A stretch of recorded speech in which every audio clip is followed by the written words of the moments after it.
कई साल बाद अपने गांव जा रहा था। उसके साथ उसका दोस्त राहुल भी था। दोनों दोस्तों ने गांव वाली ट्रेन पकड़ ली थी। शाम तक उन्हें गांव पहुंचना था। ट्रेन में खाना खाकर दोनों बातें करते करते बाहर के नजारे देख रहे थे। राहुल ने कहा, भाई मैंने आज तक सिर्फ ट्रेन से ही गांव और खेत देखे हैं। मैं कभी गांव नहीं गया, इसीलिए जब तूने अपने साथ चलने के लिए कहा तो मैं बहुत खुश हो गया। यह सुनकर अनुज हंसने लगा। वह बोला, ज्यादा खुश मत हो, गांव में तू एक ही दिन में परेशान हो जाएगा। वहां न लाइट ठीक से आती है न इंटरनेट। यह सुनकर राहुल हंसने लगा। दोनों की ट्रेन एक जगह खड़ी हो गई। ट्रेन को खड़े हुए 2 घंटे बीत गए थे। तभी वहां से टीटी गुजर रहा था।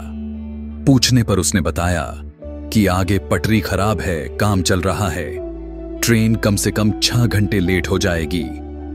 ट्रेन में बैठे बैठे ही रात हो गई। दोनों की ट्रेन गांव के पास वाले स्टेशन पर रात को 1 बजे पहुंची। ट्रेन से उतरकर दोनों ने सवारी ढूंढने की कोशिश की, लेकिन उन्हें कोई सवारी नहीं मिली। दोनों ने पैदल ही गांव जाने का फैसला किया। स्टेशन के बाहर एक चाय वाले की दुकान थी। दोनों उसके पास गए। अनुज ने कहा, भैया क्या 2 कम चाय बना दोगे? चाय वाला बोला, हाँ हाँ आप बैठो, मैं अभी बना देता हूं।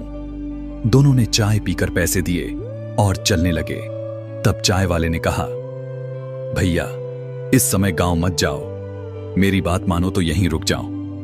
रात में वहां एक नर पिशाच का आतंक रहता है। वो किसी को भी अपना शिकार बना लेता है। यह सुनकर अनुज थोड़ा डर जाता है, लेकिन राहुल कहता है, अरे यार मैं शहर में रात को 3 बजे तक घूमता रहता हूं, कभी कुछ नहीं हुआ।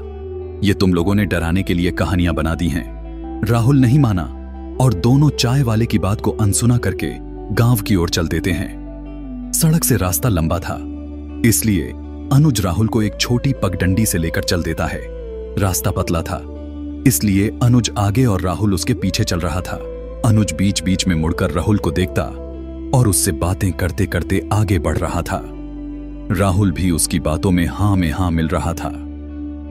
कुछ देर बाद अनुज को लगा कि राहुल उसके बातों का जवाब नहीं दे रहा है। उसने पीछे मुड़कर देखा तो राहुल वहां नहीं था। अनुज बड़बड़ाने लगा, हे भगवान ये कहां गया? कहीं इधर उधर तो नहीं चला गया? जरूर पेशाब करने रुक गया होगा। वह धीरे धीरे राहुल को आवाज देने लगा, लेकिन उसे कोई उत्तर नहीं मिला। अब वह तेजी से गांव की ओर चल दिया, जिससे कि किसी को मदद के लिए बुला सके। अभी अनुज कुछ ही दूर चला था कि राहुल ने पीछे से आवाज दी, मुझे छोड़कर कहां चल दिया अनुज? अभी तो मुझे तेरा गांव देखना है। अनुज ने पीछे मुड़कर देखा तो अंधेरे में एक साया दिखाई दिया। वह बोला, अरे राहुल कहां चला गया था यार, मैं बहुत डर गया था। राहुल ने कहा, कहीं नहीं, मैं बस यहीं था, चल गांव चलते हैं। अनुज ने महसूस किया कि राहुल की आवाज कुछ बदल गई है। उसने मुड़कर देखा तो राहुल की आंखें लाल थीं। अनुज ने कहा, ये तुझे क्या हुआ और तेरी आंखें लाल क्यों हो गई हैं? राहुल हंसते हुए बोला, कुछ नहीं, बस थक गया हूं, तू चल जल्दी से। दोनों गांव पहुंचने वाले होते हैं। जैसे ही गांव शुरू होता है, वहां एक कच्चा सा लकड़ी का बड़ा सा दरवाजा था। अनुज उस दरवाजे के पास पहुंचता है। अनुज कहता है, राहुल देख, गांव आ गया। राहुल तेजी से चीखने लगता है, तेरी इतनी हिम्मत, तू मुझे फंसाने के लिए लाया है। अब देख मैं तेरा क्या हाल करता हूं। लेकिन तब तक अनुज दरवाजे के उस पार जा चुका था। अनुज बोला, राहुल ये तू क्या कह रहा है? रुक, मैं आता हूं तेरे पास। वह आगे बढ़ने लगा। तभी किसी ने उसका हाथ पकड़कर पीछे खींच लिया। सामने गांव के मुखिया गंगा प्रसाद जी खड़े थे। वो बोले, बच गया तू, वरना तू भी मारा जाता। कौन है तू? अनुज बोला, मुखिया जी मैं अनुज हूं, रामपाल जी का बेटा। शहर से अपने दोस्त के साथ आया हूं, लेकिन पता नहीं मेरे दोस्त को क्या हो गया। मुखिया जी ने कहना शुरू किया, मर गया तेरा दोस्त। जो सामने है वो एक नरपिशाच है। बस ये समझ तेरे दोस्त ने तेरी जान बचा ली, वरना उसके साथ तू भी मर गया होता। इस दरवाजे को हमने मंत्रों से बांध रखा है, इसलिए यह नरपिशाच इसके अंदर नहीं आ सकता, अनुज बोला। लेकिन मुखिया जी, मेरा दोस्त तो सामने खड़ा है। मुखिया जी ने कहा, सामने नरपिशाच खड़ा है, वह इस दरवाजे से अंदर नहीं आ सकता। तेरे दोस्त को इसने अपना शिकार बना लिया। शुक्र मना जब इसका असर कम था, तब वह तुझे यहां तक छोड़ गया। तेरी दोस्ती के कारण उसने नरपिशाच को रोक कर रखा। अनुज ने देखा सामने राहुल रो रहा था। वह बोला, जा भाई, मुझे माफ कर दे। जो मैं तुझे रात को यहां लाया, हम वहीं रुक जाते तो मैं भी बच जाता। तभी उसकी आवाज में नरपिशाच बोला, आज तो इसने तुझे बचा लिया, लेकिन कभी ना कभी तो तुझे मैं मार कर तेरा खून पीऊंगा, जैसे मैंने इसका पी लिया है। तभी राहुल नीचे गिर जाता है। मुखिया जी कहते हैं, चल यहां से, सुबह दिन निकलने पर इसकी लाश ले जाएंगे। दोनों गांव में आगे चल देते हैं। अनुज अभी भी रो रहा था। मुखिया जी उसके घर पहुंच जाते हैं। दरवाजा खटखटाते हैं। रामपाल जी बाहर आते हैं। मुखिया जी और अनुज को देखकर वे चौंक जाते हैं। मुखिया जी कहते हैं, भाई रामपाल, तुमने अपने बेटे को नहीं बताया कि रात को इस गांव में आना मना है। इसके दोस्त को नरपिशाच ने मार दिया। ये बच गया अपने दोस्त के कारण। रामपाल जी ने मुखिया जी को धन्यवाद दिया। फिर उन्होंने अनुज को गले लगा लिया, लेकिन अनुज गहरी खामोशी में था। उसे गहरा सदमा लगा था। वह अब केवल रो रहा था। मुखिया जी वापस लौट गए। अगले दिन सुबह राहुल की लाश को गांव में लाया गया।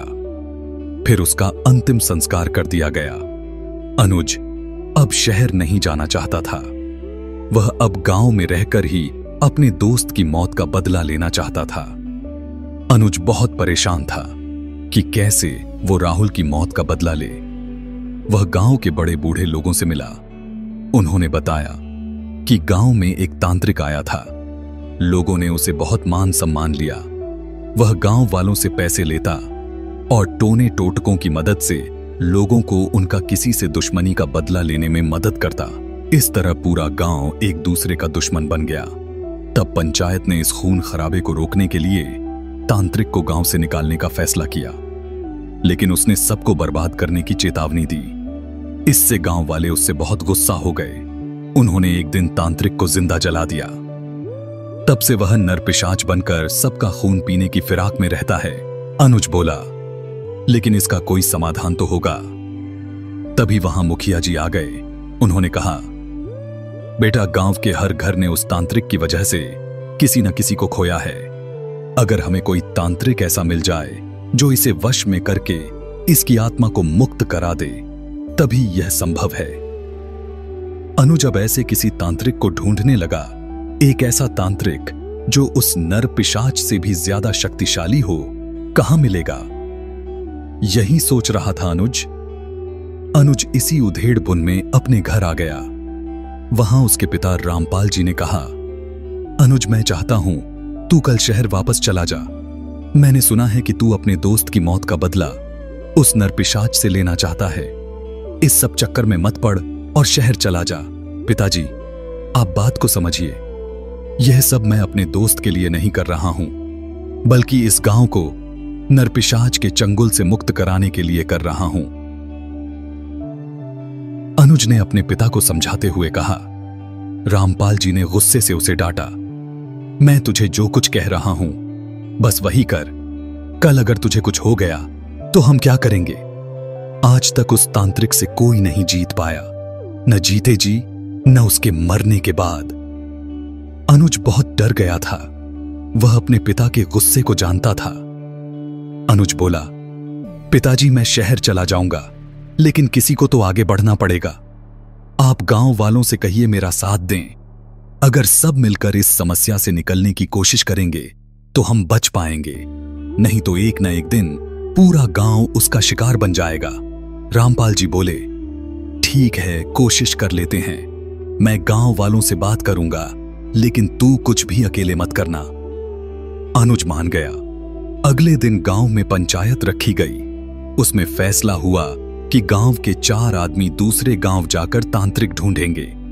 उनके साथ अनुज भी जाएगा। अगले दिन अनुज अपने साथ गांव के 4 लोगों को लेकर सुबह ही निकल गया। वे सब दूसरे गांव गए। कई तांत्रिकों से मिले, लेकिन सभी ने मना कर दिया, क्योंकि वो सब उस तांत्रिक और उसकी शक्तियों के बारे में जानते थे। इस सब में शाम होने लगी थी। तभी एक गांव वाले ने कहा, हमें वापस गांव चलना चाहिए। अगर अंधेरा हो गया तो वह नरपिशाच हमें नहीं छोड़ेगा। उसे सब पता होगा कि हम क्या कर रहे हैं। सबने उसकी बात का समर्थन किया और गांव की ओर चल दिए। गांव तक पहुंचने से पहले ही अंधेरा होने लगा। यह देखकर सभी डर गए। अनुज ने चारों को रोका और कहा, भाइयों, अंधेरे में जाना ठीक नहीं। मैं पहले ही अपना दोस्त खो चुका हूं। हम यहां किसी धर्मशाला में रुक जाते हैं। चारों गांव वाले भी डरे हुए थे। वे मान गए। सभी वापस मुड़ गए, लेकिन तभी उन्हें किसी के रोने की आवाज सुनाई दी। अनुज पीछे मुड़ने वाला था। तभी एक गांव वाले ने उससे कहा, ऐसी गलती मत करना, यह उसी नरपिशाच की चाल है। पीछे मुड़कर देखा तो वो तुम्हें अपनी ओर बुला लेगा। अनुज सावधान हो गया और वापस चलने लगा। तभी उसके कानों में आवाज पड़ी, रुक जा दोस्त, इतने साल की दोस्ती अब दोस्त को अकेला छोड़कर जा रहा है। यह नरपिशाच मुझे रोज मारता है, मुझे बचा ले। अनुज पीछे मुड़ा और देखा एक खेत की पगडंडी पर उसका दोस्त राहुल खड़ा रो रहा था। उसके कपड़े फटे हुए थे। उसके कपड़े पर कई जगह खून लगा था। उसके हाथों से भी खून बह रहा था। अनुज रोता हुआ अपने दोस्त की तरफ तेजी से भागा, लेकिन गांव के 4 लोगों ने उसे तेजी से पकड़ लिया। अनुज चिल्लाने लगा, छोड़ो मुझे, मेरा दोस्त बुला रहा है, मुझे उसे छुड़ाना है। तभी एक गांव वाले ने उसे थप्पड़ मारा। बेवकूफ, तू तो मरेगा ही, हमें भी मरवाएगा। वो तेरा दोस्त नहीं है। नरपिशाच ने उसे अपना शिकार बना लिया है। वह अब तेरा दोस्त नहीं है। नरपिशाच मार डालेगा हम सबको। अनुज की हालत खराब हो गई थी। अनुज वहीं जमीन पर बैठ गया। एक ने उसे पानी पिलाया। उसकी आंखों से अब भी आंसू बह रहे थे। 2 आदमियों ने उसे उठाया और अपने साथ लेकर आगे बढ़ गए। 5 अब एक धर्मशाम में रुक गए थे और सुबह होने का इंतजार कर रहे थे। सबने फैसला किया कि उनमें से बारी बारी एक जागता रहेगा, कहीं अनुज उठकर उधर न चला जाए। अनुज की रखवाली करना जरूरी था। अनुज गहरी नींद में सो रहा था। तभी उसने सपने में देखा कि वह नरपिशाच राहुल को मार रहा है। अपने नखून उसके शरीर में गराकर उसका खून पी रहा है। राहुल अनुज अनुज पुकार रहा था। अचानक अनुज की आंख खुली। वह दरवाजे की ओर भागा। एक आदमी ने सबको शोर मचाकर जगा दिया। फिर चारों ने अनुज को पकड़ लिया। तभी ऊपर सीढ़ियों से गेरुए कपड़े पहने एक साधु बाबा नीचे आए। उन्होंने अनुज के ऊपर गंगा जल के छींटे मारे। अनुज शांत हो गया। वह अब बेहोश सा होने लगा था। 2 आदमी उसे पकड़कर कमरे के अंदर ले गए। साधु बाबा के पूछने पर बाकी दोनों आदमियों ने सारी बात बता दी। उन्होंने कहा, इसे कल साथ में लेकर मेरे आश्रम में आना। सुबह जब अनुज की आंख खुली तो चारों आदमी उसे लेकर साधु बाबा के आश्रम में पहुंच गए। अनुज से बाबा ने अकेले में बात की और उसे गांव जाने के लिए कहा। बाबा से मिलकर अनुज और चारों आदमी गांव पहुंच गए। वहां जाकर अनुज ने मुखिया से कहा, मुखिया जी, साधु बाबा गांव में आएंगे और यहां हवन पूजन करके उस तांत्रिक को मुक्ति दिलाएंगे। साथ उन्होंने कहा, आज तक जितने भी लोग उसका शिकार हुए हैं वे उन्हें भी मुक्ति दिलाएंगे। मुखिया जी बहुत खुश हुए। वे बोले, अगर ऐसा हो जाए तो हमारे गांव का कल्याण हो जाएगा। बेटा, तुमने बहुत अच्छा काम किया है। अपनी जान पर खेलकर इस गांव को बचाने की कोशिश की है। 2 दिन बाद साधु बाबा गांव पहुंचे। उनके साथ उनके कुछ शिष्य भी थे। उन्होंने गांव में हवन करना शुरू किया। उन्होंने उस दरवाजे को खोलने के लिए कहा। दरवाजा खोल दिया गया। तभी दरवाजे से बहुत भयानक आवाजें आने लगीं। रात का समय था। बहुत तेजी से एक साया उस दरवाजे पर आया। उसके मुंह से भयानक आवाजें निकल रही थीं। साधु बाबा ने उसे मंत्रों से बांधकर हवन कुंड के पास बुलाया। साधु बाबा की शक्ति के सामने उस नरपिशाच की शक्ति कम पड़ गई थी। बुराई पर अच्छाई की जीत हो रही थी। कुछ ही देर में उसकी आत्मा को मुक्ति मिल गई। गांव में खुशी की लहर दौड़ गई। साधु बाबा ने खेतों में जाकर गंगा जल छिड़का। साथ ही गांव वाले भी अपने अपने खेत में पहुंचे। इसके बाद साधु बाबा ने गांव की सीमा पर जाकर एक बड़ी सी कील मंत्र सिद्ध करके मुखिया जी को दी और कहा, इसे यहां गाड़ दो। आज के बाद कोई भी बुरी शक्ति गांव में प्रवेश नहीं कर सकेगी। इस तरह गांव वालों को उस नरपिशाच से मुक्ति मिल गई। दोस्तों, अगर आपको हमारी यह वीडियो अच्छी लगी तो प्लीज हमारे चैनल को सब्सक्राइब करें। मिलते हैं अगली वीडियो में।